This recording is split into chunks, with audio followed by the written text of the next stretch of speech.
Welcome to Nila's kitchen. இன்றைக்கி இந்த கிச்சனில் நான் சிப்பி செய்ய போகிறேன். இந்த சிப்பிக்கு 2 கப் வெள்ளை பச்சை அரிசி.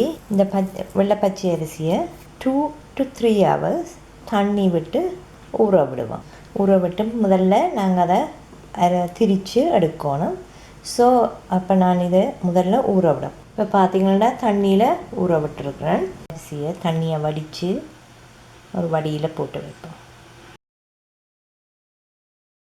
இந்த திரிச்ச மாவை வடிவாக அரிச்செடுக்கணும். அரிச்சு போட்டு வறுத்துட சிப்பி எப்படி செய்கிறேன்னு பார்க்க போகிறோம். இது யாழ்ப்பாண முறையில் தான் இதை செய்கிறேன். நாங்கள் என்னென்னு செய்ய போகிறோம்னா இதுக்கு தேவையான சாமான் நான் உங்களுக்கு காட்டினேன்னா அரிசி திரித்து வறுத்து வச்சுருக்கிறேன், வெள்ளை அரிசி. இப்போ இந்த வெள்ளை அரிசியை பார்த்தீங்களா, இதில் இந்த வறுக்கேக்க கட்டை கட்டையாக வரும். ஆனபடியே நான் இது ஒருக்கா திருப்பி அரிச்சு போட்டு இந்த கட்டி ஒருக்கா பிளெண்டரில் சும்மா பவுடர் பண்ணி எடுக்க போகிறேன். எந்த கட்டை இல்லாமல் இருக்கும். ஸோ இதை அப்படி செய்ய போகிறேன். இது நான் நீட்டு செய்து வச்சேன். நான் இப்போ இன்றைக்கு நீங்கள் சிப்பி செய்ய போகிறீங்களா வறுக்கிறதா இருந்தால் நீட்டே செய்து வையுங்கோ. இப்போ இது நான் நீட்டு செய்து வச்சுருக்கிறேன். இன்றைக்கு அடுத்த நாள் தான் நான் இதை சிப்பியை செய்ய போகிறேன். அடுத்து பாதி தேங்காய் திருவி வச்சுருக்கேன். இதில் நல்ல திக்கான பால் புளிஞ்செடுக்க போகிறேன். அடுத்தது உப்பு ஒரு மேசக்கரண்டி. மற்றது அவிச்ச கோதும்பமாக ஒரு கப் எடுத்து வச்சுருக்கேன். எள்ளு 3 to 4 டேபிள் ஸ்பூன் உங்களோட விருப்பப்படி எடுங்க. நான் இதில் 3 டேபிள் ஸ்பூன் எடுத்துருக்கிறேன். அரை கப் வறுத்த உளுத்தமாக எடுத்து வச்சுருக்கிறேன். மற்றது ஆயில் பொரிக்கிறதுக்கு.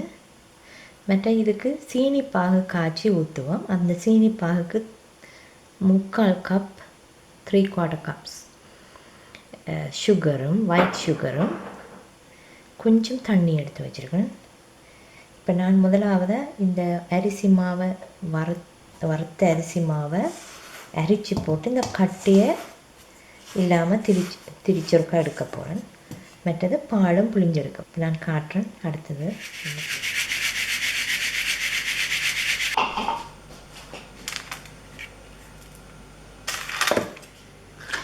நாங்கள் இப்போ 3 பால் எடுக்க போகிறோம். 3 பாலையும் ஒரே கண்டெய்னர்லேயே எடுப்போம். ஒரு டிஷ்ஷுக்குள்ள செப்பரேட் பண்ணி எடுக்க தேவையில்லை. இந்த ட்ரை இன்க்ரீடியன்ட்ஸ் எல்லாத்தையும் மிக்ஸ் பண்ணுவோம். உண்டா அது கோதும்பமாக போட்டு நான் இப்போ இது உளுத்தம்மா ப்ளஸ் எள்ளு தேவையான அளவு உப்பு இது மிக்ஸ் பண்ணி ரெடியாக வைப்போம். வச்சுட்டு என்ன செய்ய போகணுன்னா இந்த தேங்காய் பாலை அடுப்பில் ஒருக்கா காய்ச்ச போகிறோம்.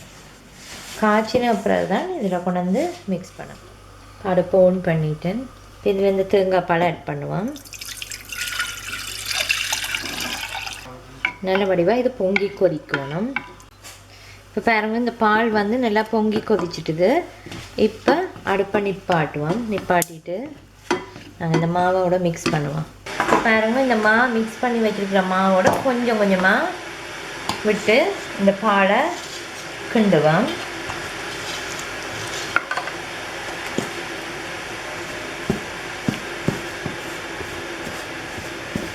காணாட்டி நீங்கள் கொஞ்சம் சுடு தண்ணியோட சேர்க்கலாம். இது விருப்பமெல்லாம் நீங்கள் அந்த டின்னில் வர பாலையும் தேங்காய் பாலையும் வாங்கி காய்ச்சி போட்டு செய்யலாம். நாங்கள் பாலை புழிஞ்சு அந்த ட்ரெடிஷ்னலாக செய்கிறோம். இப்போ இது இடியப்ப பதத்தை விட கொஞ்சம் இறுக்கமான பதமாக நீங்கள் கிண்டினீங்களா சரி. இடியப்பம் மாதிரி கொஞ்சம் கூட சாஃப்டாக இருக்காது. அதை விட கொஞ்சம் இறுக்கமான ஒரு மாவாக தான் இருக்கும். நீங்கள் கொஞ்சம் தண்ணி குறைச்சி நாங்கள் குழைக்கிறபடியே நீங்கள் சுளகு அல்லது இப்படி ஒரு தட்டில் போட்டு அல்லது நீங்கள் அந்த டிஷ்ஷுக்குள்ளேயே வச்சு குழைக்கலாம். எனக்கு இது சுவமண்டபடியாக நான் இப்படி செய்கிறேன். பார்த்தீங்கன்னா இந்த வடிவாக குழைச்சிட்டேன். இந்த கொஞ்சம் ஹார்டாக தான் இருக்கு. நான் அமத்தேக்க இடியப்பம் மாதிரி சாஃப்ட் இல்லை. இடியப்பத்தை விட கொஞ்சம் ஹார்டாக இருக்குது. நீங்கள் தேவையான இப்போ இந்த ஆகலும் ஹார்டாக புளியே இல்லாமல் இருந்தால் கொஞ்சம் சுடுதண்ணியை சேர்த்து குழாயுங்கோ. இப்போ இது ரெடியாக இருக்குது. இப்போ நாங்கள் புளியலாம். இப்போ இது பார்த்திங்கன்னா இதுதான் அந்த அச்சு உரல் நான் எடுத்து வச்சுருக்கிறேன். 3 விதமான அச்சு வச்சுருக்கிறேன். இது சீப்புன்னு சொல்லுவோம். இந்த ஷேப் இதை வந்து நாங்கள் சொல்லுவோம் பிரண்டேண்டு. இது மகிழம்பூ. இந்த சீப்புன்றதை இப்போ மாவு எடுத்துக்குள்ள போடுவோம். மாவு எடுத்து போட்டுட்டு இப்படி நீளவாட்டுக்கு இதை புளிவோம்.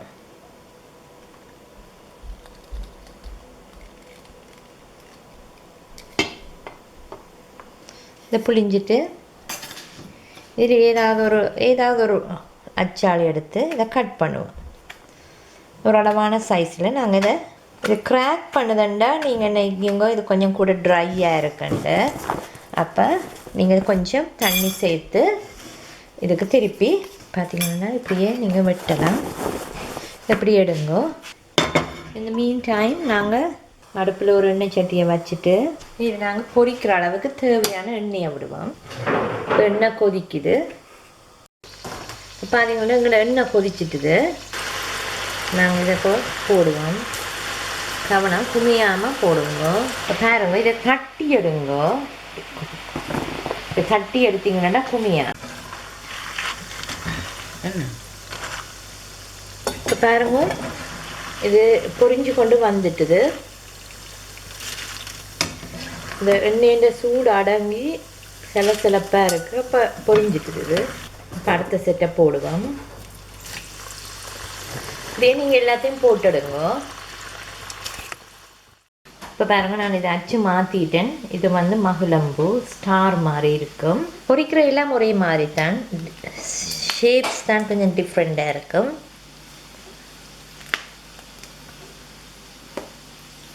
சேம் வெயில நீங்கள் கட் பண்ணி எடுங்க. இப்போ இந்த சேம் அச்சுலேயே இந்த ஸ்டார்லேயே நாங்கள் இன்னொரு விதமாகவும் செய்யலாம். இதை பார்த்தீங்கன்னா இப்படி கட் பண்ணிவிட்டு எப்படியே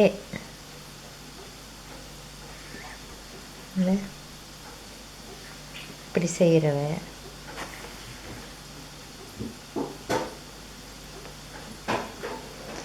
இப்படி பிஞ்ச் பண்ணி விடணும். இப்படியே நீங்கள் வளைச்சி போட்டு பிஞ்ச் பண்ணி விடுங்க. இந்த சைஸில் வெட்டிட்டு இது இப்படியே எடுத்து நான் அடுத்த அச்சை மாற்ற போகிறேன். இது வந்து பிரண்டை.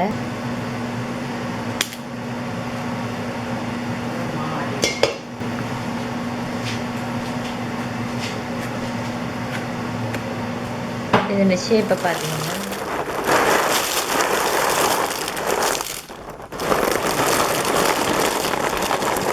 பார்த்தீங்கன்னா நாங்கள் இதுக்கு சீனி பாகு காய்ச்சுவோம்.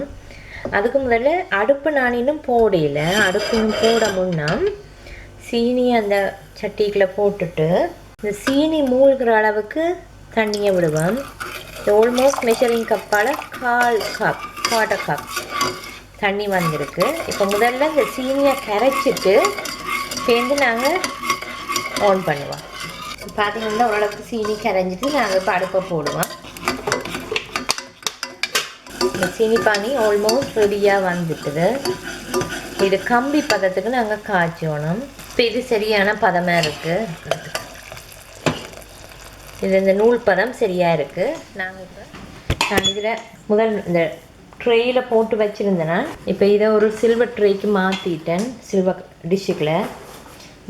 டிஷ்ஷுக்குள்ளே மாற்றிட்டு கொஞ்சம் கொஞ்சமாக சீனி பானியை ஆட் பண்ணுவேன். நல்ல வடிவாக ஆட் பண்ணி டோஸ்ட் பண்ணுவேன்.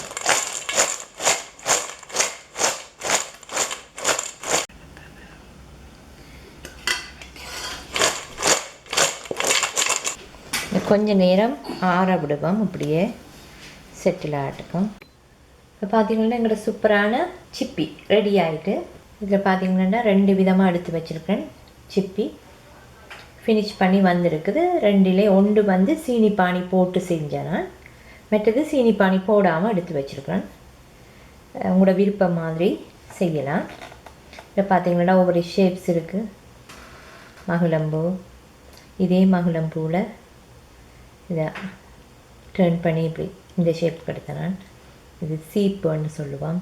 அடுத்த பிரண்டை இப்படின்னு ஒவ்வொரு ஷேப்பில் செய்து வச்சுருக்கேன். நல்ல கிறிஸ்பியாக நல்லா இருக்குது. இதை பார்த்தீங்கன்னா நல்ல கிறிஸ்பியான ஒரு சிப்பி. நீங்களும் ட்ரை பண்ணி பாருங்க, உங்களோட கமெண்ட்ஸை போடுங்க. தேங்க்யூ.